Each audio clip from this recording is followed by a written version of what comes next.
Good evening and welcome to this week's edition of Behind the Headlines, and in this programme we'll be discussing the big news story that broke in Israel last week that has incensed Christian leaders around the world, and that is that two leading members of Benjamin Netanyahu's coalition government proposed to outlaw the gospel, including a one-year prison sentence for anyone that is sharing the gospel with an adult, whether it's sharing the gospel by talking to them or through videos or through tracts, and a 2-year prison sentence for anyone under the age of 18 sharing the gospel of Jesus Christ. That has incensed Christian leaders around the world.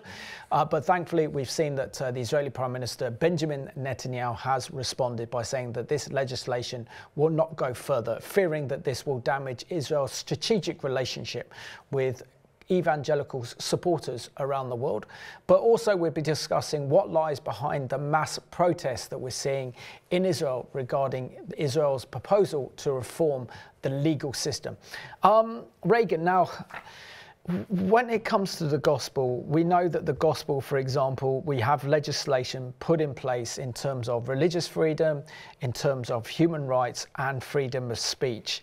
And to have two leading members of Benjamin Netanyahu's government propose legislation that would outlaw the gospel, no wonder has caused Christians around the world to be in uproar, alarm and concern, but also raises a deeper issue, and that's one of suspicion amongst evangelical Christians towards this new right-wing religious government in Israel as well. And also I think the response of Bibi Netanyahu was to tweet something out to saying this law won't go any further, but he really hasn't reached out to the evangelical Christian community like he has when he's been Prime Minister in the past.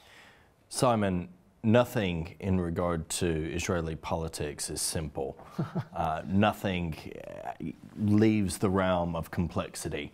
And in this situation, there are a few things that need to be taken into consideration. You're exactly right. This breeds suspicion. Probably at the worst time, we're seeing rates of evangelical support for Israel tragically plummet because there's simply not right discipleship on it, or there's not a proper understanding of the role and the place of Israel today in the scheme of God's plan for human history. And so actions like this give people, some on the fence, a wrong feeling of license, or this kind of loophole in their mind to suddenly talk bad about Israel or to think worse of Israel than perhaps they already did. So that's on one side, that's a danger there. On the other side, you have the Israeli political system, which is so convoluted and complicated. You can make a case and say, well, it's representative of the population, which to a large degree it is. It's probably more representative of the political views of the populace than our own system here. You know, we have regular complaints about a two-party system. Well, why not throw in about 13 other parties and see how we like that system? Nothing gets done. You always have coalitions, or the things that happen, you kind of look at it and you think there's just so much complexity there. This is in one way not new. Okay, I had in relation to this latest story, multiple people reach out to me in various social media platforms saying, have you seen this? Have you heard about this? What's going on here? The end times are definitely upon us now because of this plan. Some of the links I was being sent were not even from this immediate situation. They were from 2020. When there was similar stuff. It's actually quite common to find ultra-Orthodox, ultra-right-wing community members of the ultra-Orthodox Jewish sects and things, yeah, really pushing this type of legislation. It's not new. It's just that on this occasion, with a government that has a leading member who has far-right tendencies and connections, Ben Gvir, then it creates this sense of suspicion that's like, well, could this actually happen? I think what's given this story, it's propelled it into the forefront of Christian awareness around the world is primarily because this has come from two leading members of his government. Before, when these members of the Reform Party of Judaism, for example, proposed legislation, they were always in opposition, so it didn't get much traction. But then the fear is that someone within the coalition government decides to implement, for example, or propose legislation that would outlaw the gospel, people then think this is the Israeli government doing this, or Benjamin Netanyahu is being controlled by his coalition partners, and they're pushing for this. And that's the great danger with this one. And that's why it's important that we're doing a program on this today to actually clear up and get to the truth.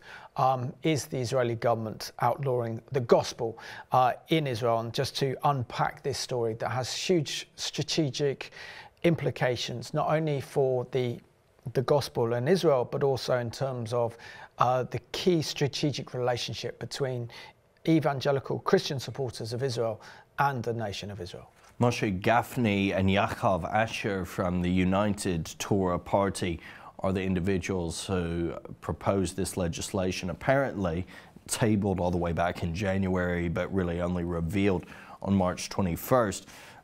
It would essentially forbid Christians, Messianic Jews, from going out doing evangelism, from telling people about the gospel, from giving a tract even, from anything that could be arbitrarily, subjectively defined as proselytizing. Even YouTube videos. YouTube videos, radio stations, television channels, all of these things could be impacted and affected because they have the direct goal of reaching beyond the Christian community, reaching beyond the Messianic community. And we have to understand that, guys, we love Israel. Many of you have been to Israel. And maybe you felt loved and you felt welcome because there's a good relationship between Christians and Israel.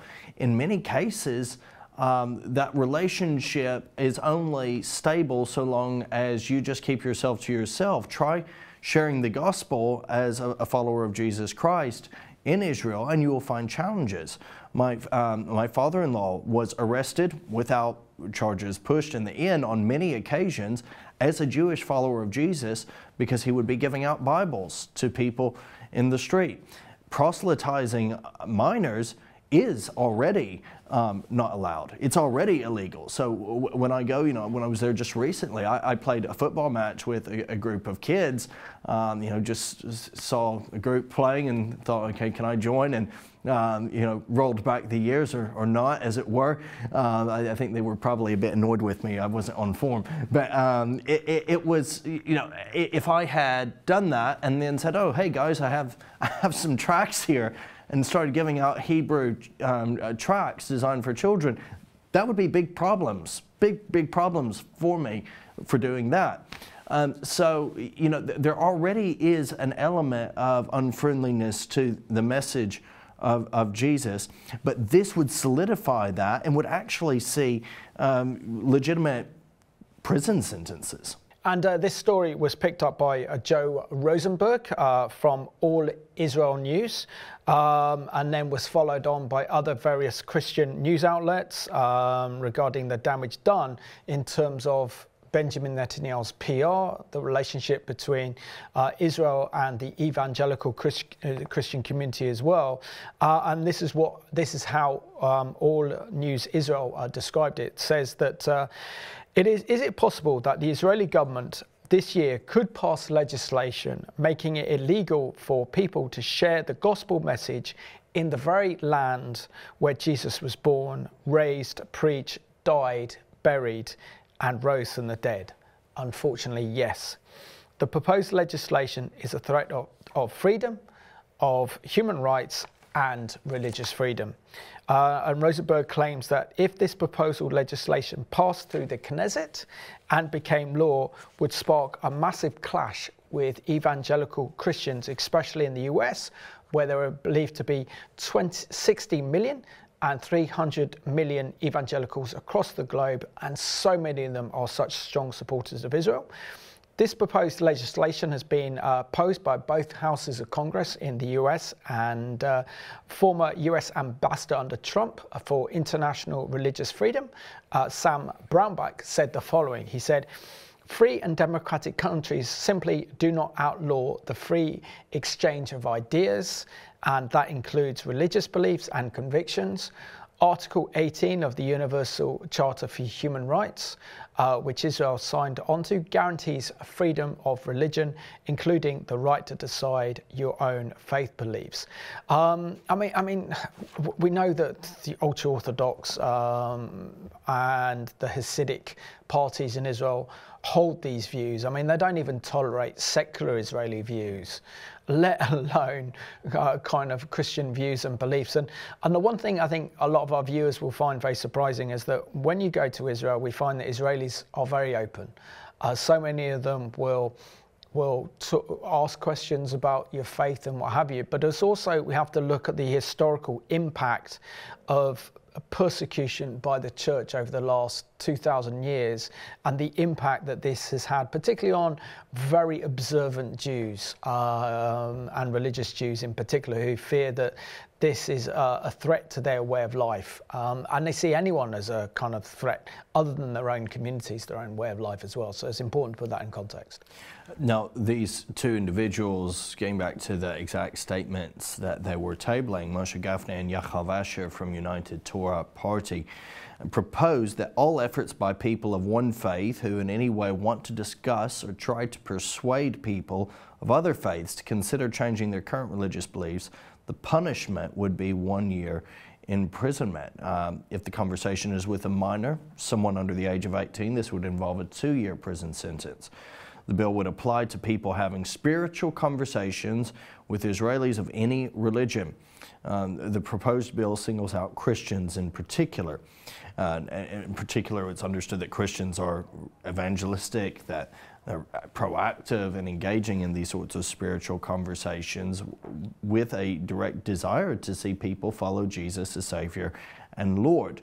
While as with other religious beliefs, there's very, very few groups that are actively evangelistic. You have maybe Hare Krishnas or whatever. You have maybe some Baha'i, but they're happy for you to believe what you want. Yeah, the Muslims as well. Quite. In Judaism, the only missionary group would be Chabad, and they're very fun. I'll also say that they're very, very fun to be around, and they put on some amazing events. Very. Proactive. But technically, I mean, this would go for them. Although I think it highly unlikely that they would face any reprisal for their activity. It would make it illegal for followers of Yeshua to explain why they believe that Yeshua is both Messiah and God, and it would also make it illegal to produce online videos or publications sharing the good news of the gospel. These are two ultra-Orthodox Jewish members of the Knesset, just to reiterate that. They are from that extreme wing of things. There are only two who tabled this, but they have influence. They are part of the coalition government. As you said previously, they've not been government members. They've not been part of coalition. They've been opposition when these sorts of things have been tabled. They belong to the United Torah Judaism Party. It is Haredi, Hasidic brand of Judaism that they adhere to. They have 7 seats out of 120 in the Knesset and are influential in Netanyahu's ear, as he has only 64 seats in that coalition government. So if, let's say, if everyone in the United Torah Party was to support this, and it's highly likely that they would, then you would have a situation where the government could actually collapse if it didn't find other coalition partners. Absolutely, and of course, you know, we got Stomrich as well with his party, the finance minister, as well as Itamar Ben-Gvir, the security minister, with his party as well, means that this government is pretty much quite hostile to Christian support. and Christians in general. This is what makes it very, very difficult for the current Israeli Prime Minister, Benjamin Netanyahu. So let's find out who these individuals are. So regarding the United Torah Judaism Party that have proposed legislation to ban the gospel in Israel. So we have Moshe Gafni is 70. He was first elected to the Knesset in 1988 and has served almost continuously during that time in Israel's parliament. He currently holds a position for chairman of the Knesset Finance Committee. He's also a member of the Foreign Affairs and Defence Committee and the Joint Committee for the Defence Budget. And the other one is Yaakov Asher, who is 57. Was first elected to Parliament in 2013.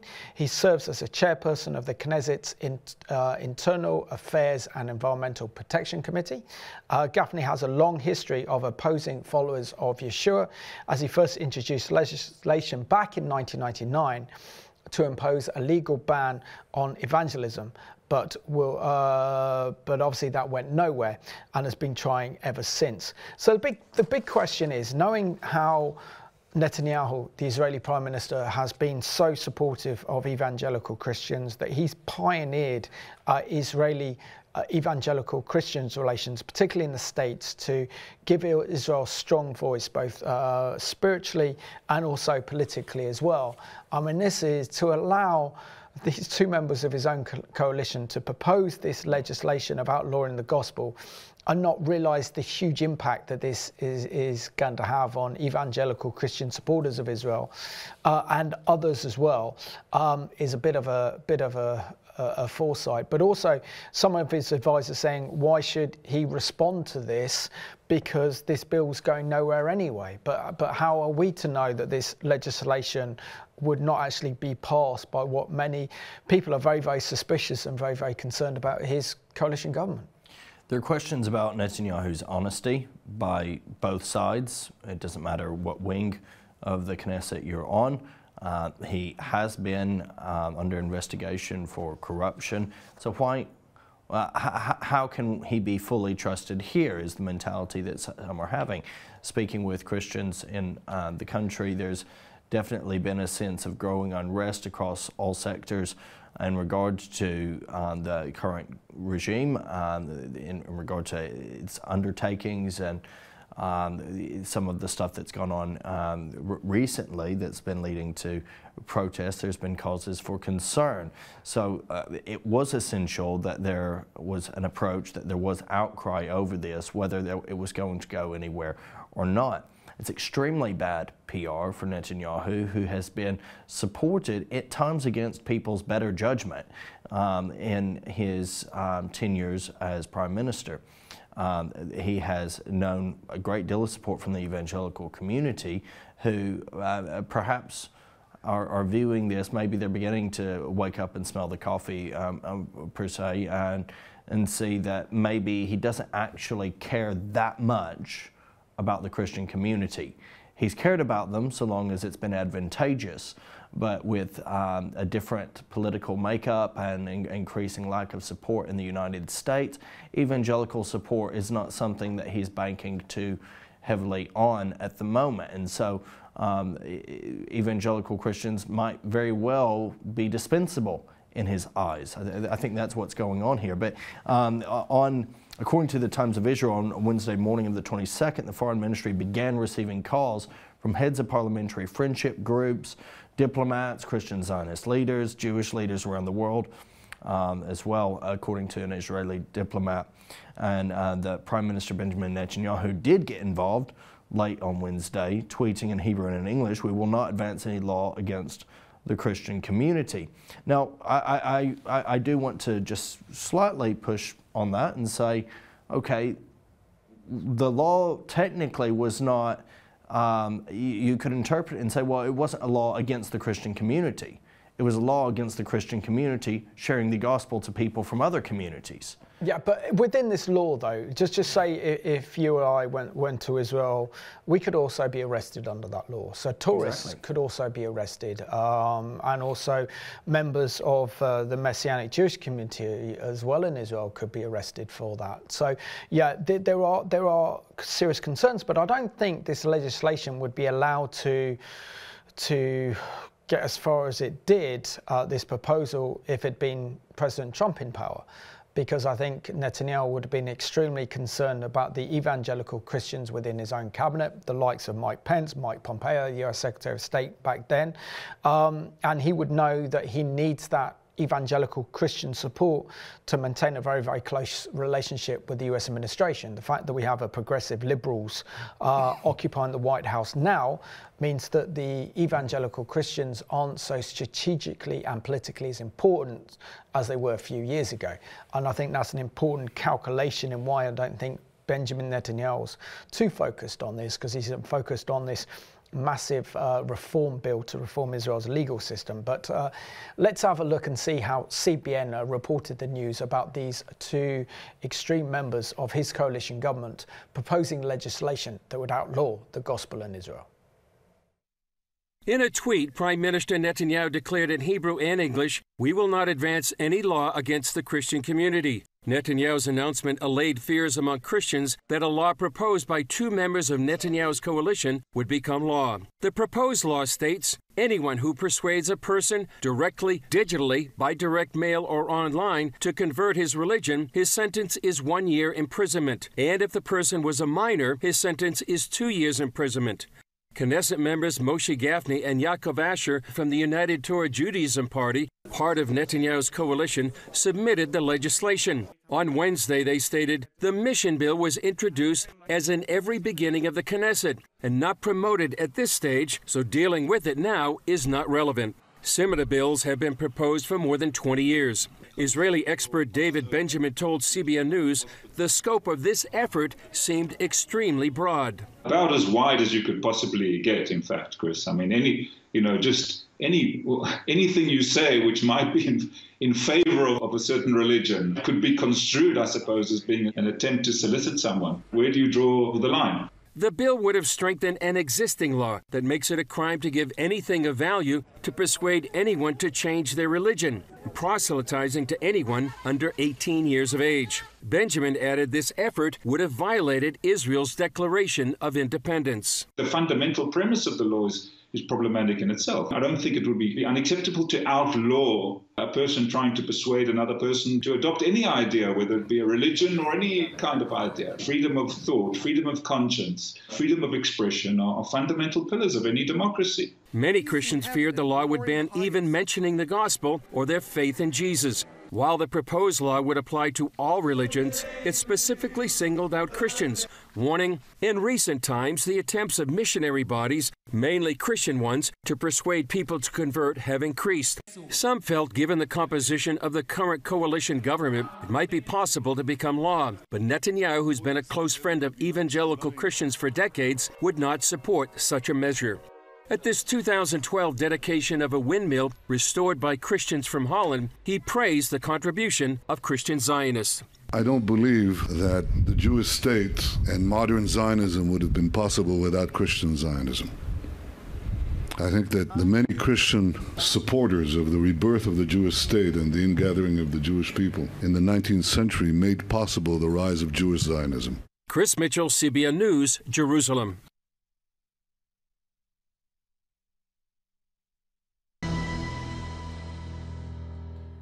Well, it's wonderful to have David Silver join us.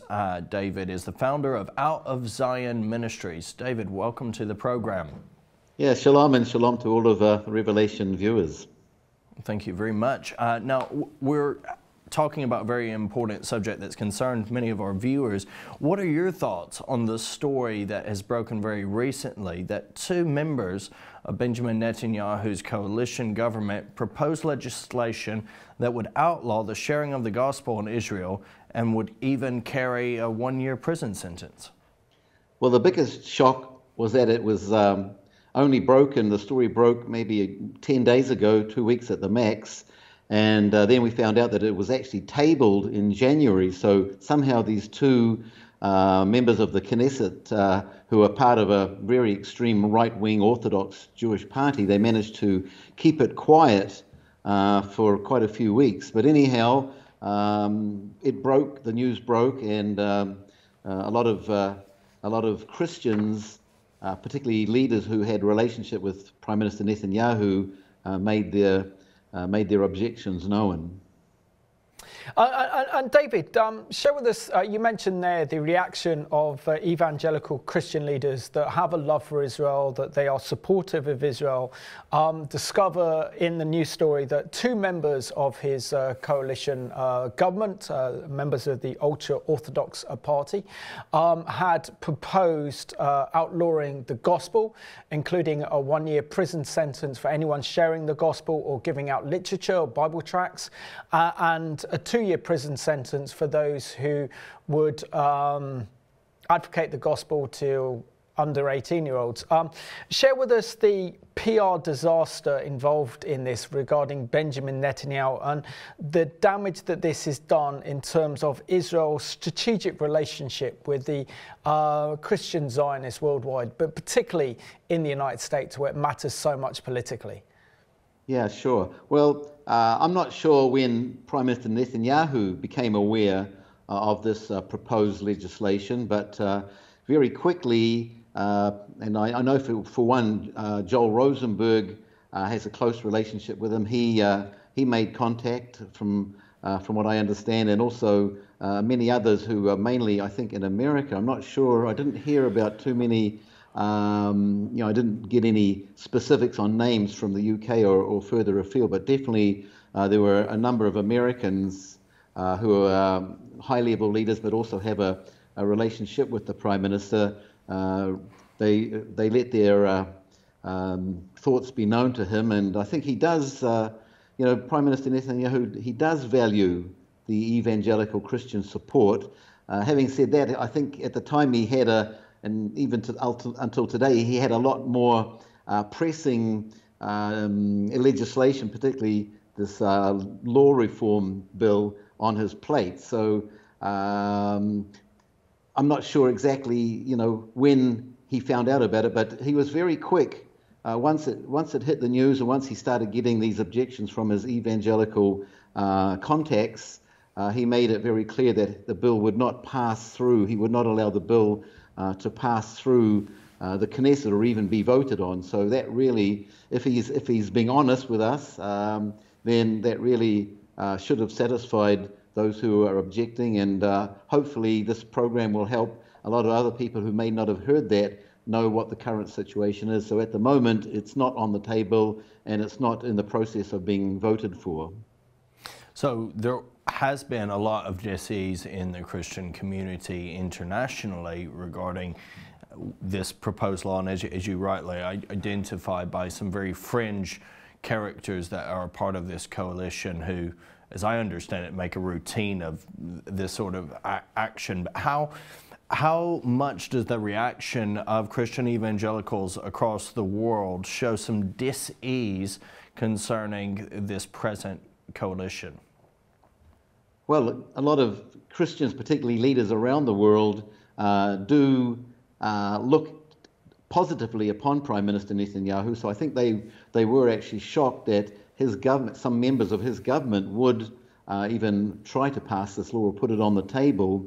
Again, I only really heard and saw what Joel Rosenberg wrote. I'm not really aware of what other people said to him, and particularly those not in America, because it was the Americans that we found out were really kicking up a fuss about it. So I can't really be more specific than that, except to say that they did put pressure on him, and they did let their their dismay at what was going on be known. And I just want to say this as well. I may be wrong, but from the wording of the proposed bill, it looked like, any kind of proselytizing was included in that. Maybe not just, not just the Christian gospel. And I also have a sense that maybe it wasn't really the Christian world they were trying to get at. It was maybe more the Messianic Jews, but the thing is they can't separate that. So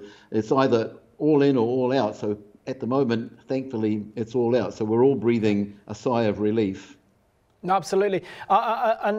David, we're pleased that the Israeli Prime Minister has cleared this issue up, because we know that the Christian Zionists are such a strategic and important friend of the nation of Israel. And Benjamin Netanyahu has done so much during his premiership, when he's been Prime Minister, to cultivate that key relationship, particularly in the United States. But share with us your concerns as a Messianic Jewish leader in Israel with this extreme government that he presides over, and the new dangers posed for Israel's Messianic Jewish community. Well, right from the beginning of the election process, many Messianic leaders and people in the body, just in the congregations, were very, very nervous about Netanyahu winning the election and bringing in these radical, extreme, religious coalition partners, knowing that they would try to outlaw the gospel, because we really are, or outlaw Messianic Jews anyway, because we really are a thorn in their side. So it's, again, I really believe that these two fellows who introduced the bill, they were really trying to get at the Messianic body here in Israel. And so there was a lot of concern, and there still is. And this made it worse, of course, when we heard that these guys were trying to pass this bill. It kind of confirmed some of the people and some of the leaders' worst fears. And again, we're relieved that at the moment it's off the table. There's a lot of protest going on across Israel at the moment in regard to other issues. What lies behind the unprecedented scenes that we're seeing? Okay, well, what lies behind it ultimately is the fact that the High Court of Israel, I think it was in the mid-1990s, just after then Prime Minister Yitzhak Rabin was assassinated, the High Court judges changed the system. And what they did is they made it so that only they could only they could select new judges, and also they gave the High Court the power to overrule governmental legislation that was being passed by votes, by a majority in the Knesset. And so, at the moment, these protesters, the anti-legislation protesters, they're saying that democracy is under threat. But that's really a lie, because it's not democratic at the moment, because the High Court is like a closed, it's a closed shop, it's a closed club. And so Prime Minister Netanyahu and his coalition partners were trying to introduce legislation that would change that system and give the government the final say. But it's a hot potato. It's a very, very controversial issue, and there's a lot of lies being told. We're not sure exactly who's behind it, but someone's funding it, and we've been told that the left-wing elite are funding it, even going back to high-level people in the New World Order, and Klaus Schwab and the World Economic Forum. There's all these kind of stories going around. It's hard to discern exactly the truth, but the good news is that it all came to a head yesterday, actually, because on Sunday evening, Prime Minister Netanyahu fired the Defense Minister, Mr. Gallant, because he came out and basically said he was in favor of putting a hold on the legislation until a compromise could be reached. So that didn't make Mr. Netanyahu, Prime Minister Netanyahu, very happy. So he fired the Defense Minister. That just caused 100,000 plus protests to come to the street late on Sunday evening. They surrounded the Prime Minister's residence. They set fire, big bonfires on both directions of the freeway, the highway in Tel Aviv, totally blocking it all night. And people started coming out all throughout Monday morning. The president called on Prime Minister Netanyahu to scrap the plan, and even the trade union caused a general strike, which closed down the airport for a few hours. And the country really was in total chaos, and without exaggeration, we really were facing the prospect of a civil war, Jew against Jew. So in the end, Prime Minister Netanyahu at 8 o'clock 8 o'clock on Monday evening, he made a public speech on all the three major TV channels, and he said he did not want to be the person who was responsible for a civil war breaking out in Israel. So he's put the whole process on hold, a pause. Can you also share with us, how much is this a kind of rejection of this new extreme government and the fear that secular Israelis have in particular, that they could see the reform of Israel's judiciary, including that of the Supreme Court, and tip it in favour of the right-wing religious nationalists? And this is what, are they scared about it? 30 seconds. That's exactly what they're scared about, and which is why we need a balance in the court and we need a balance in the legislation. And hopefully all the leaders now are talking about sitting and discussing it. So, we need to pray that God will overrule and see that we do come to a satisfactory compromise agreement very soon. Thank you so much, David, for joining us. We appreciate your very helpful perspective. Well, you're welcome. Shalom. Bless you, shalom. And it's always a pleasure to have David Silver from Outer Zion Ministries on Behind the Headlines to give his expert views and analysis. Regan, what also concerns me is that I think that Benjamin Netanyahu has been a great friend to evangelical Christians. I mean, he set up the Christian Media Summit that I've attended every year since about 2017. But I think the difference now, and particularly when I attended the Christian Media Summit in Jerusalem, it's organised by the Prime Minister's Office and the Israeli Foreign Ministry, is the fact that he was supposed to address us twice. Once on the gala evening, which I was late attending because there was too much snow and frost and freezing fog at the airport, so I arrived a bit late. I got to the end of it. He didn't turn up for that, and he was supposed to address us in the Knesset as well. He didn't do that either. So the concern is that he is a bit fearful of showing that support to the evangelical Christian community, which he knows is so vital for Israel's survival, not only for the prayers, but also for the political support, and fearing that this could cause disturbances within his coalition. Because within his coalition government, we have extreme members that are literally on the extreme end of Israeli politics, holding extremely influential positions within this government, notably the finance minister, together with Israel's security minister and other members that hold other key positions within this government. And it's that fear of upsetting his coalition partners. But I don't think he could have done more. I mean, just tweeting this one saying that we will not advance any law against the Christian community. He could have added something like, we value Christian evangelical support for Israel and the Jewish people.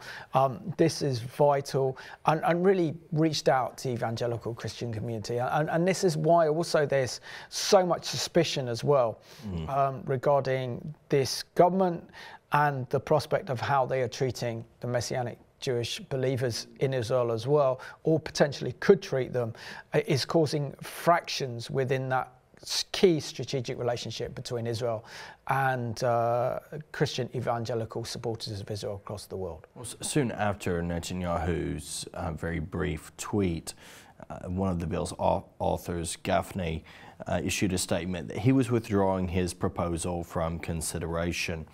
I think they're testing things out. I hold my hands up to say I don't have much trust any longer in Netanyahu. This goes back, preceding this, seeing how things have been dealt with, diving in a little bit more into some allegations and stuff. I don't think he can be trusted in particular ways. You know, I'm concerned that his statement doesn't, as you said, it doesn't really go far enough. There is no problem with the Christian community as long as the Christian community keeps itself to itself.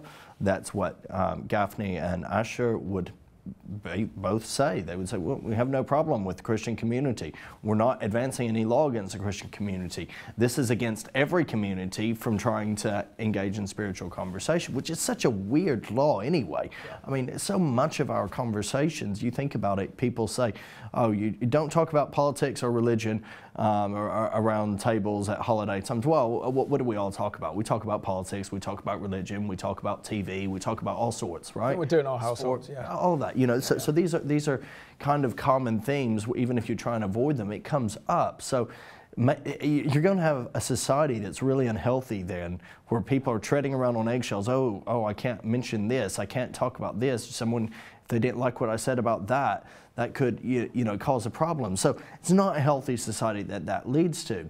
Obviously, a lot of times bills are presented and then they go through amendment stages and there's chipping away and then you get to the final result. But personally, I think this has eroded a lot of trust, particularly within the Messianic Jewish community that's there, that you have indigenous Israelis, they are Jews, they follow Jesus. And they serve in the IDF as well. They serve in the IDF. They send their sons and their daughters off to give up their lives for the nation to protect, and they do. And then this just comes across as a massive stab in the back. And it's a bad PR effort, I think, on behalf of the Israeli government. Yeah. I know that Netanyahu's got his troubles, but his advisors should have been a bit more aware of this proposal to outlaw the gospel in Israel and the repercussions that would have around the world regarding the evangelical Christian community. But it's important to clear that up, that biblically we are commanded to love Israel, Absolutely. That we are biblically commanded to pray for the peace of Jerusalem. And clearly what we're seeing now is that this is a different Israel. We're living in a different time, different leaders. And, we need to pray again more and more for Israel, and particularly for this government, because, we're seeing that the enemy is really kind of using this government to bring division in Israel. And we can see that within the reform of Israel's legal system. I haven't really spent too much time of the program talking about the unprecedented programs that we're witnessing, Regan, in Tel Aviv and across Jerusalem at these proposed legal reforms of Israel's legal system. But essentially at the heart of this, I think it's the idea that Benjamin Netanyahu, as the Prime Minister, is getting very, very frustrated that legislation that his governments pass can be overturned by Israel's Supreme Court. The Supreme Court are unelected. They're a power unto themselves. They are a club. And there are no members that are actually Sephardi, who are kind of Eastern Jews, who are members of the Supreme Court. And they can overrule any government decision, whether it's intelligence, whether it's security, whether it's domestic policy. If they don't like it, they can just overturn it. So there is no doubt that reform is needed. But I question whether this is the right government to bring about this reform, knowing how secular Israelis view this current government, fearing that if these reforms take place, then this could erode democracy in Israel's democracy and freedom, but also means that it could mean that the religious nationalist right have power over the Supreme Court and then can introduce some extreme ideas of closing everything down, for example, Shabbat, all electricity turned off, the whole country to be shut down, as well as giving them immunity from serving in the IDF as well. So a lot of these ideas are fueling why people are going out to protest. But most people won't even know, Israelis, what the true proposal of this legislation actually is. Yeah, I don't know that I can tell from trying to read, that it's not 100% clear in every way what the reforms actually are. When I talk with people there, even people who say they're against reforms or that they're concerning, tell me what's being reformed. And you don't get really a clear or straight answer as to what it's about, other than what you've just said. Your explanation's probably the clearest I've come across. But that's because I saw Benjamin Netanyahu's interview with Piers Morgan last night, so that actually helped then form my view of where he's coming from. But he hasn't communicated this very well. But I think it's important that we go to this CBN and news item that looks at the mass wave of protests against Netanyahu's government, particularly this proposal to reform Israel's judiciary. In his first public statement today, Prime Minister Netanyahu called on protesters from the left and right to show responsibility and not act violently, and added, "We are brothers." Nearly 12 weeks of protests in Tel Aviv, Jerusalem, and other cities intensified after Prime Minister Netanyahu fired his defense minister, Yoav Gallant, on Sunday. Gallant, from Netanyahu's own Likud party, defied the Prime Minister in a nationwide speech on Saturday, calling for a halt to negotiations over judicial reform before the Passover break in less than 2 weeks. Israel's President Isaac Herzog also called for calm, a halt to negotiations, and tweeted, "For the sake of the unity of the people of Israel, for the sake of responsibility, I call on you to stop the legislative process immediately." Today, Histadrut, the nation's largest union, called for a nationwide strike, and flights were canceled Monday at Israel's Ben Gurion Airport. They aim to shut the country down. For weeks, the opposition has charged that the coalition's judicial reforms go too far and will bring about the end of Israeli democracy. We need to cancel this judicial reform, to remove it completely, and to think together how we are ensuring a better future for all citizens of Israel. Yet some believe it's about much more than judicial reform. I think if it had been about judicial reform, we would have seen it in October before the elections were happening. But what was it about back then? It was about Netanyahu and getting him out of office. The opposition people now, they're the ones who are saying, we've got to get him out. No matter what kind of alliance we make, we've got to get him out of office. So that's really the central point. 100% the attempt here is to throw Netanyahu's government and to get back to have the left ruling with the immunity that it will get from the Supreme Court. Israeli Middle East expert Amir Sephardi believes powerful interests want to maintain the power of the Supreme Court. You're touching somebody's asset and he won't let it go, and therefore they're billionaires, owners of big companies, big tech companies, bank owners, all of these people with the aid, and of course what they do, they're painting a very terrible picture of Israel becoming dictatorship. Sephardi says the protests are extremely well funded, with an agenda to topple the government. First of all, the amount of money that is being poured into that is, I've never seen anything like that before. We're talking about funding that is in a state level. This is not the common person. Netanyahu's coalition wanted to finish voting on judicial reform by the beginning of the one-month Passover recess, which begins on April 5th. But for now, the crisis here in Israel is literally changing by the hour.